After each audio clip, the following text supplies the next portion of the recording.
Good morning, everybody. It's from my time zone, because I've got no idea. The good news is that Vahinia just gave a really, really good version of my talk, much shorter, and the message is almost identical, but I'll do it from an Australian perspective. For those who don't know me, my name's N.Falkner. I'm an Associate Professor of Computer Science and Deputy Head of School at the newly merged School of Computer and Mathematical Sciences and the newly merged Faculty of Sciences, Engineering and Technology in the soon-to-be merged University of Adelaide. Don't stand too close to me, we might fuse. So I'm going to talk about something that I did this year. And when I said did this year, we are still marking the final assignment I will be showing you excerpts from today. Now, for those who are going, hang on, how did you get ethics approval for that? Because we designed everything beforehand, any materials we capture for teaching purposes, we are allowed to anonymously use or in an aggregate or de-identified form. So just to let you know that I am not doing terrible, terrible things for once. All right, so we're calling this a two-pronged approach because one of the things that I've learned in teaching ethics is if people cannot understand harm, they don't care. Talking about ethics and avoid, I can talk to people about copying music is a question I used to ask years ago. Who here has copied music? And a few hands went up, and then more hands went up, and then every hand went up, including mine. And about that point, the questions become somewhat moot because people were not able to determine harm from that. And of course, there's been a lot that's gone on. There are, in fact, fully mature music distribution mechanisms that are, in fact, harmful to artists in the rate that they pay. So we've got a lot more understanding about it now. But what became apparent is a lot of the time that we were talking about ethics to people, they were very good at reciting the answers back to us that they expected. They'd attempt to interpret our moral compass and match it for maximum marks, but there was no real deep understanding around that. I better get my... but just keep an eye on the time. So, generative AI is here, and prohibition rarely works well. If you tell people to not touch the fire, they have a tendency to touch the fire. And then they get burnt, and then they, depending on how smart they are, only touch it a few more times until they work out there's a correlation. We want students to question. We want them to investigate. Now, the problem we have right now is a lot of the technologies we're using were built questionably ethically. They're imitative of intelligence, but they're dumb as paint. And they're shameless in their construction of non-existent references to support their bad argument. So we probably don't want students depending upon that. But we don't want them to not use it because they're going to learn from the interaction. Students should make informed choices, not just because we tell them the choices to make. That's not the business we're in. But by understanding the limitations of the technologies that are there now. I mean, look, in 20 years' time, I am probably going to be heavily simulated by an AI. I will be off on a beach somewhere drinking Mai Tais. And the Nick you see then will probably have a functional knee, a better spine, and will be totally AI generated. That's fine. But right now, the problems with generative AI are a rich source of opportunity for students to identify opportunities for development. How could this have been done better? It's a great source of opportunities to limit their risk of violating copyright laws or transgressing social and ethical norms. I speak to the art community. I spoke to the art community about NFTs to desperately try to stop people with a strong green focus from buying a picture of an ugly monkey that burnt a week's worth of power to make it. So they didn't have that on themselves. And so that they can pass on an informed viewpoint because the technologist is communicator. The people who go out and explain to other people so they don't make that mistake. That's, of course, a vital role in the community. Now, you can't use ethical approaches without a good mechanism where you can actually quantify the harm. Because if you decouple benefit and harm, you lead to what I'm calling unbounded decision-making. You see it in bureaucracies, this beautiful separation through hierarchy and role, where you've got the people who can cut the funding to increase their benefit, the people who calculate the risk and go, well, we're not in trouble, and the people down the bottom who take all the harm. And you've got no mechanism to correct. So when we're making ethical decisions, we have to have the understanding of benefit, harm, and risk in the same entity. And this is why getting students to interact with this technology is so important. Just saying don't use it, they can't fix it. They don't understand. They just say to somebody else, oh, well, don't use it.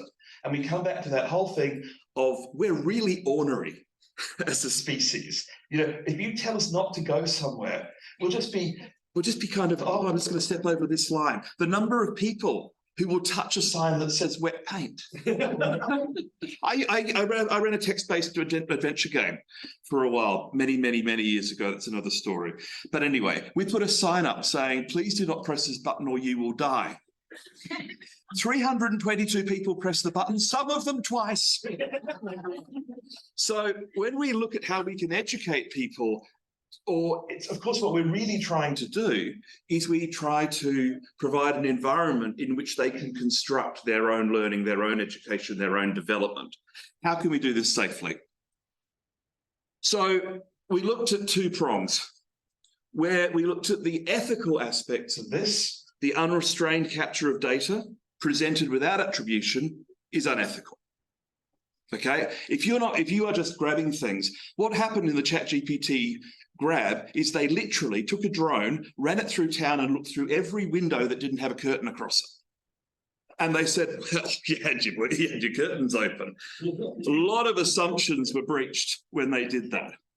But it's presented without attribution. And of course, without attribution, I work a lot with teachers. All the teachers who use this to try to develop content, they would never steal from another teacher. But a lot of them are doing it accidentally. What an awful position to put people on. I mean, good, really hard-working people. I like teachers a lot, by the way. I love working with teachers. Utility. The current version of most AI systems gives an appearance of expertise. It's generally shallow. It's often wrong. It has no indication of what's been fully regurgitated and what's been fabricated, and it doesn't care. It apologizes in the most disingenuous way possible. Oh, I'm sorry. I didn't mean to totally fabricate 10 references. Here are another 10 references that I've totally fabricated. So we've got the ethical side, we've got the utility side. What am I risking? Let me talk about, I apologize profusely for the density of information on this slide. I'm going to summarize, and yes, I will be sharing the slides as PDF. We launched a new Bachelor of Information Technology course 3 years ago, and I have been pushing to get more courses which include ethics, not standalone ethics, but ethics combined with other things mostly, into our curriculum. Because for me, the writing on the wall was computer scientists who didn't understand ethics would end up in jail. Because as the GDPR has changed the way people think about the rights of people to control their own data, as the fines have got to the point where they can't be treated as operating costs, that you have to take them seriously.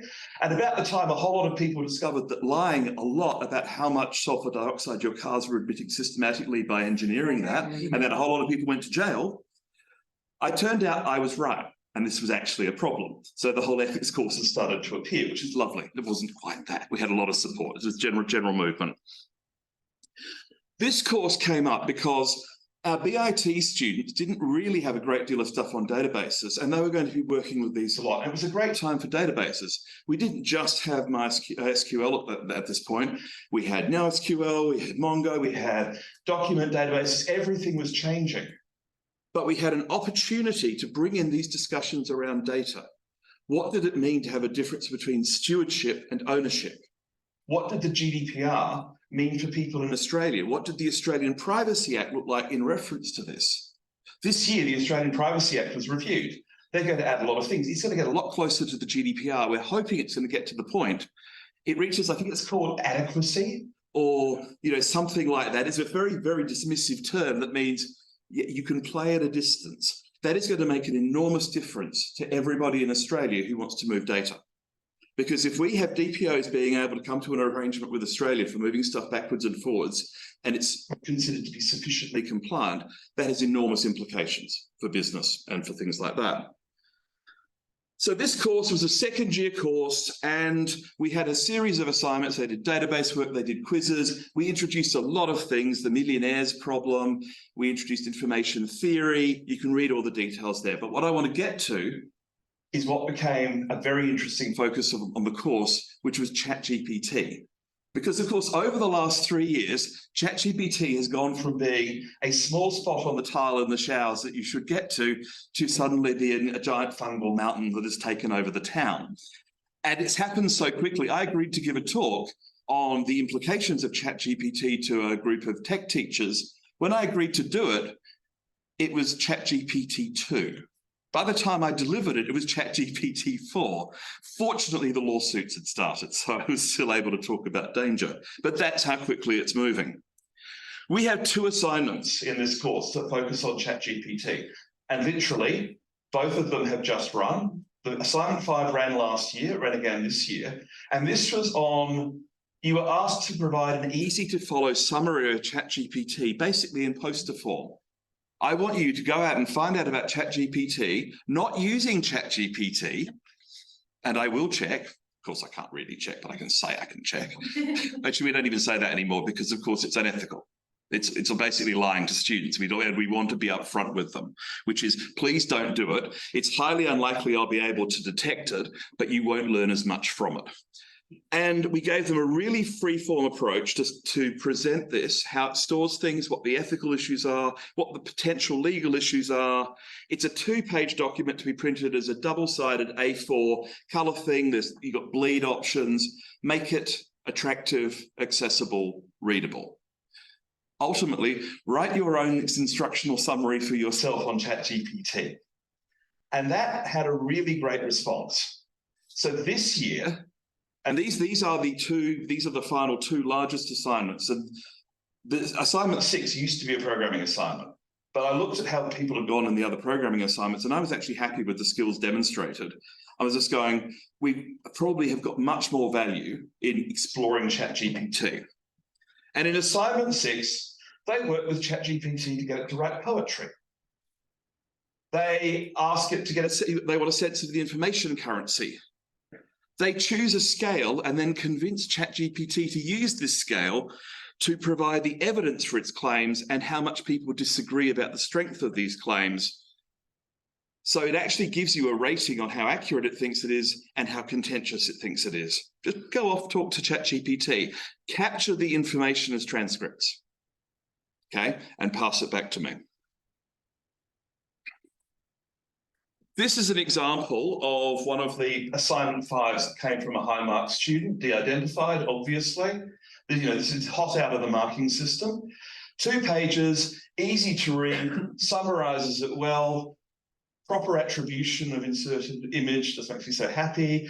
But it's a really good summary of the activity in a form that is designed to communicate. Now, of course, the student has also informed themselves on what ChatGPT is in this process. We've also been able to identify if there are any shortfalls, and we've been able to provide this in feedback to them. We then go to assignment 6, ethics and utility. Has OpenAI's latest version of ChatGPT sourced all of its training data ethically?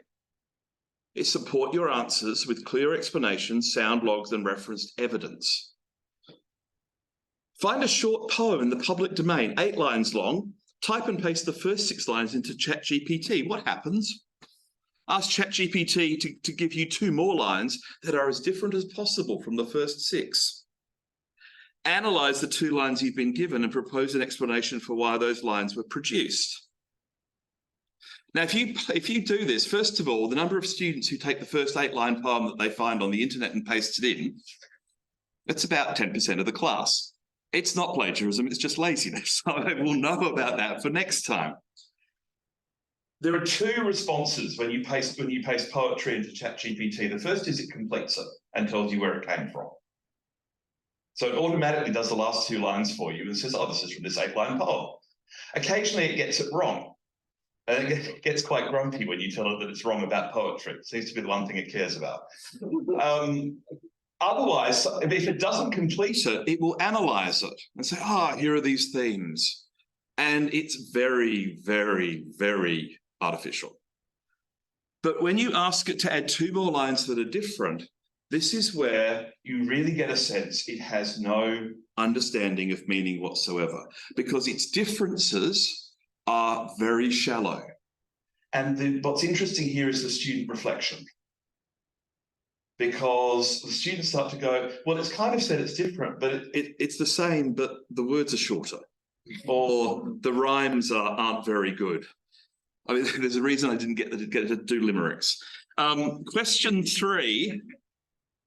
Find out from ChatGPT 3.5 how current, because I told them, the free one, use the free one, that's the one that we want, how current its information is, and list at least 2 things that might be incorrect or incomplete. Now, if you start probing, it claims that it knows up to this point. Yeah, that's a really interesting boundary, because it actually has multiple views.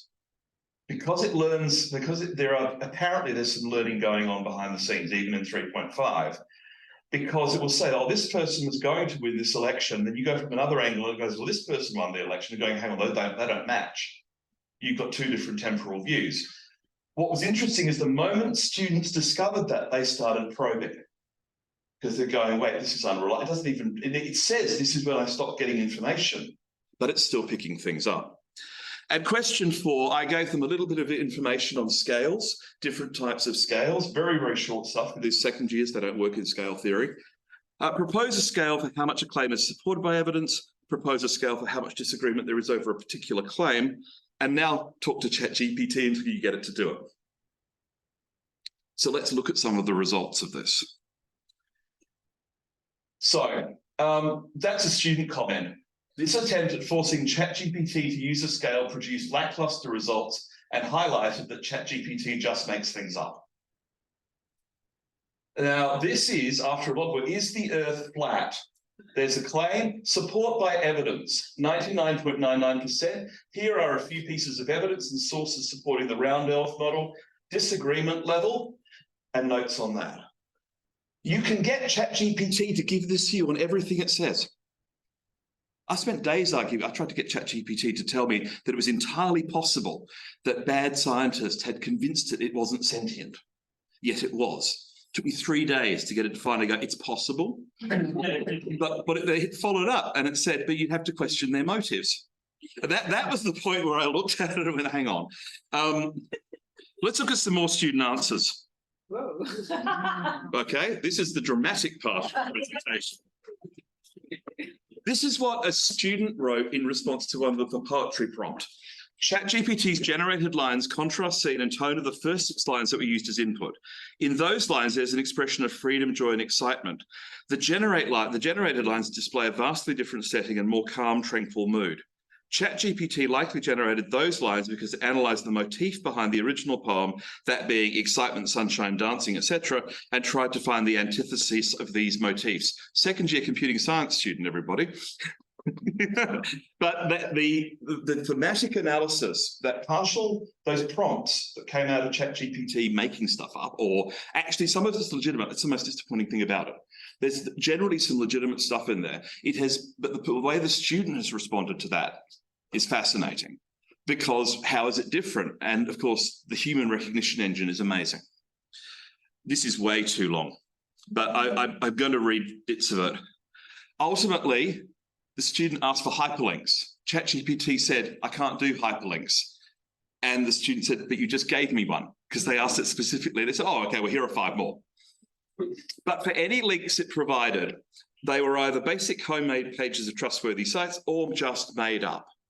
It made up what it thought sounded like a real link. And one such example was very long, I've redacted it, an article that doesn't exist by a man who doesn't exist. And if you ask for his biography, it gives you somebody else's biography with a similar name, with absolute authority. So in interacting with this, what did students learn? It's built on questionably ethical ground. The lack of the ability to do attribution means there's no ability to withdraw, because we can't tag and identify and pull. But what that leads to, and what the students really didn't like, is the people who built it made it possible for you to use other people's work in a way that you didn't want to. You become complicit. And they really don't make that as obvious as they should. ChatGPT lies and lies and lies. And when it's done lying, it takes a break and it lies again. And what was interesting, I didn't want to put them off using this. This is a fascinating development. This is an amazing moment of technology, but it's unreliable. You know, it's what I call the dire straits industrial disease condition of truth. Two men say they're Jesus. One of them must be wrong. That's all the information you can get out of that. You haven't answered a problem. We've got a bit more information. That's about it. So the general student response was they were far more cautious about using it. They didn't expect it to be as unreliable as it was. And as I kept reading comments going, oh, this is so bad. I mean, some of it's really useful, but so much of it's wrong. And it's cheerful self-correction to immediately go on to a different answer and then get called out again and go, oh, yeah, this time for sure. So in terms of education, not prohibition, the guided exploration, absolutely.